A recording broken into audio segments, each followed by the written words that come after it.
And now, ladies and gentlemen, as you can see from the video clips that we have begun the video with, that is a clear indication that actually Newton Karish, Rigathi Gachagua, Justin Muturi have all lost to the government today.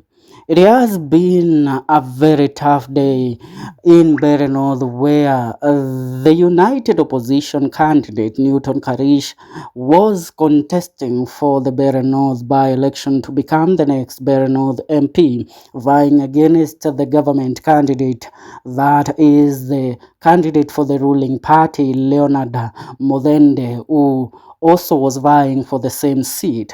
As we are speaking right now, scenes from Embu County, celebration has started as the candidate for the government is said to have won in a close margin in the said by-election, where he won with about 400 votes.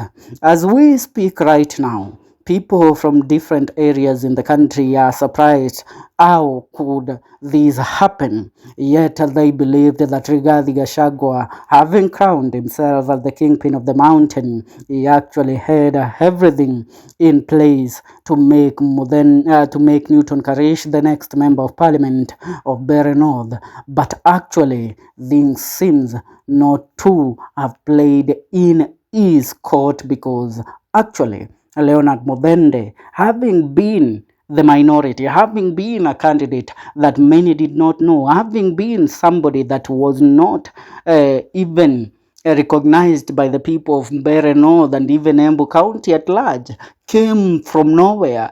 His name first became known to the people of the Republic of Kenya when he won the UDA primaries and was actually declared the contestant of the said Mbeere North by-election. Now, in the Mbeere North by-election, we all knew that this was a show of muscles, that whoever takes it home actually takes everything. Whoever wins this by-election will have a chance to might have a chance to winning to winning the 2027 general election. And it seems that actually President William Ruto and his people have proved beyond reasonable doubt that they can actually win the people of the Mount Kenya region back into their courtyard again ahead of the 2027 general election. There is one thing I told you.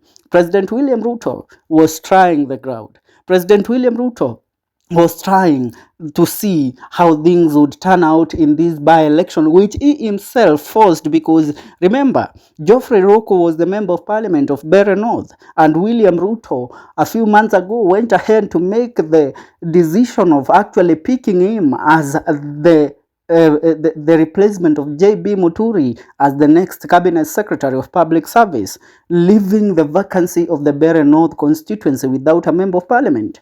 And now President William Ruto's test has actually played out in his favor. I have said once and again, William Ruto is a man that knows how to play politics. Is a man that does not ride on cloud. Is a man that strategizes behind the curtains to actually come at the top of it all, and it has worked in his benefit. And that is why I'm telling you or informing you right now, according to what I am seeing, the win for Leonard Wamuthende in the current by-election in Mbeere North will actually force William Ruto to actually now lay out new strategies, where he will start campaigns again around the Mount Kenya region, trying to win the people of the Mount Kenya region on his side. And that actually tells you William Ruto has seen what the people of Mount Kenya like, what the people of Mount Kenya are all about, and it's all about money. Because if it's not for the money that was poured into Mbeere North by-election, Leonard Wamuthende even wouldn't have had even a slight chance against Newton Karish. But remember, we were informed that over 700 million was in play here, and Newton Karish has lost to the money of William Ruto.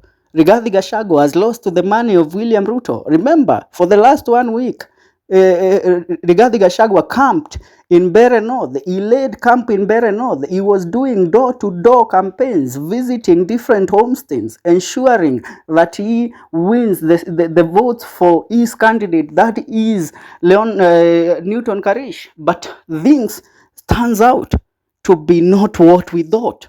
Actually, Muthende, who was the minority of them all. Remember, in the first, it was about Newton, Karish, and Duncan Bui. But now, the money that was put in play, it turned out to work in favor of Muthende. And Muthende has actually won with a very slight margin. And this margin tells William Ruto now he can go back to the Mount Kenya region, he can campaign to the Mount Kenya region, and he has a chance, by the way, to win the people of the Mount Kenya region back in the year 2025, in the year 2027.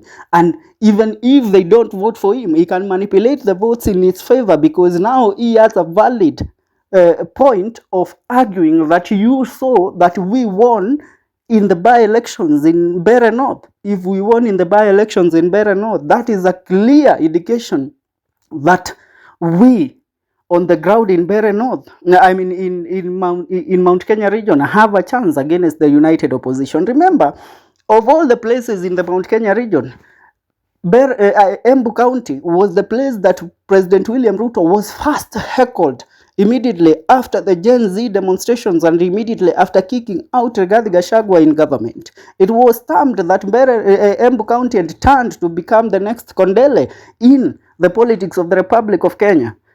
And they were supposed to be in opposition. Now it seems they are not in opposition. They have actually given in to William Ruto. They have actually ceded to William Ruto. And William Ruto will actually tilt everything in his favor in the upcoming general election that is supposed to take place in the year 2027. Ladies and gentlemen, that's what's up. Make sure you subscribe. This is the Kenyan Daily Report. Make sure you leave a comment on the comment section on what you think will actually now happen in the politics of the Republic of Kenya.